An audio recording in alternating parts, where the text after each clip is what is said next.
guys, it's Tony Gattari here from Achievers Group with another passionate and extremely practical business video vitamin. Hey guys, I really wanted to talk to you about, I consider this slideshow really important. Let me just share with you. Some of you may or may not know my history, but I've been married for about 20 years. And I've got to admit, guys, I have really struggled with marriage. I find it easier to run businesses than it actually is to actually be in a relationship with somebody that I love. I don't know what it is. Maybe I'm very focused. Maybe I'm very determined. Maybe I'm bordering on arrogant sometimes. But I've got some serious challenges. And in order to address those challenges, I have done some counselling, marriage counselling with me and my wife, Ingrid. And one of the most amazing books that I read as part of my homework was a book by Gary Chapman called The 5 Love Languages. Sensational book, and I really suggest that you actually buy it if you're in a relationship with somebody. And what it does, it really articulates that people have different love languages. And I didn't get this because my wife's love language was completely different than mine. So clearly we had a situation was because I didn't think it was important to me, I didn't give it to her. And because she didn't get that love, she didn't give me my love back. So clearly we weren't getting a lot out of the relationship. Now that's improved dramatically, but we're still on that journey. And I've got to remember this consistently. And I just wanted to share you what those love languages is, because here's what I'm figuring. You may, well, what's this got to do with business? Everything, because you're always dealing with people. Your people are your customers, their people are your team. So your whole life is always filled with people. And what I do know is that you actually have to understand people. You have to understand that they could be profoundly wired differently than you. And a great business, a great leader will understand the unique differences in people and apply the appropriate strategy based on that love language.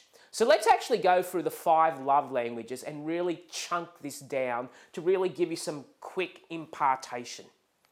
First one is a love language where some people really, this rocks their world.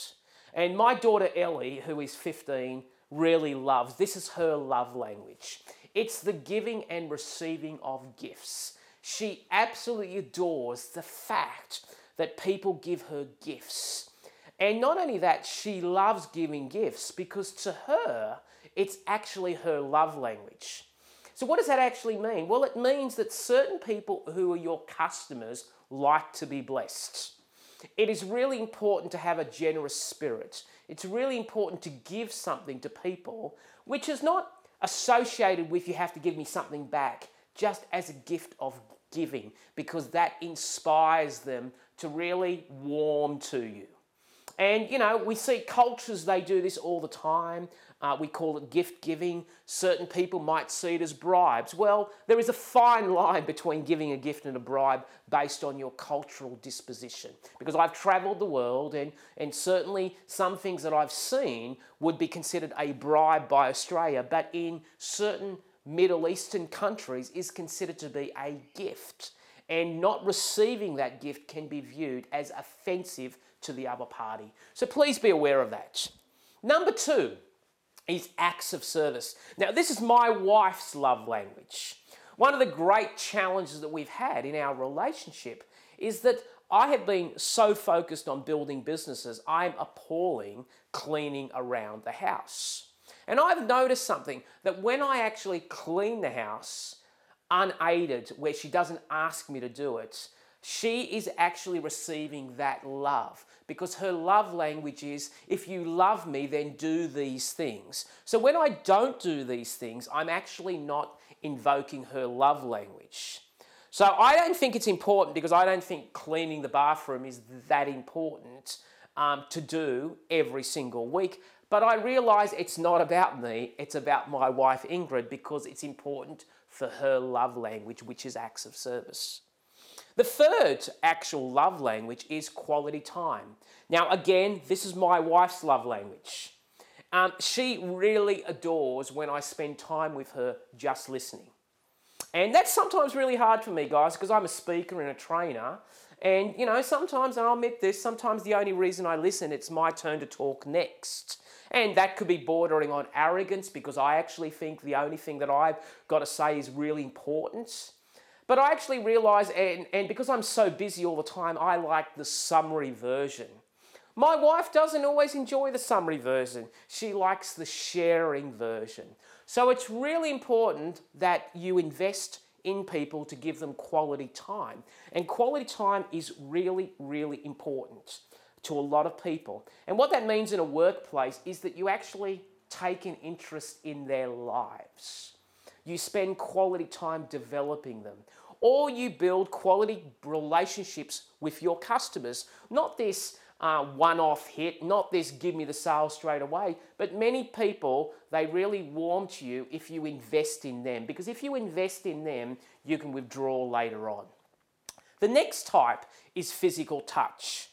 Now, again, be careful here, guys, because I'm in business and I'm not asking you to physically touch people inappropriately that creates a legal minefield. But physical touch, and I do this quite often because I am quite an encourager in the workplaces that I work in, and where appropriate, especially if it's a male, of course, I don't do this on females because I'm just wise enough to realise that that could be viewed inappropriately. I will actually sometimes get them in, just cuddle them sometimes. Not cuddle them, but hold them by the shoulder and say, good on you, I just really love the work that you've done. I might even just give them a real punch, just a slight punch, just to really encourage them. And because they warm to that, because they actually feel that that's really good. Just a positive touch that really inspires them. So understand that that actually exists in many, many people. And when it's appropriate, is a really powerful tool to use, even in business and with customers that you are close to.